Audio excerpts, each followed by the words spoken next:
الریاض خصوصی رپورٹ اعجاز احمد طاہر روان سعودی general entertainment authority کی جانب 29 اکتوبر سے ریاض سیزن سعودی پارک میں منعقد ہو رہا ہے، جس میں گزشتہ سال 16 لاکھ افراد نے شرکت کی تھی۔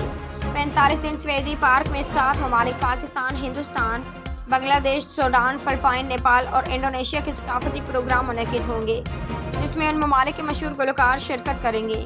نیز ہر ملک اپنا روایتی ثقافتی پروگرام پیش کرے گا، جو ایک ہفتہ جاری رہے گا۔ یہ بات سعودی جنرل انٹرٹینمنٹ اتھارٹی کے مشیر نوشین وسیم نے پاکستانی، سوڈانی، فلپائن، نیپال، انڈونیشیا، ہندوستان کے مقامی صحافی اور سرگرم اراکین کو ایک تقریب میں بتائی۔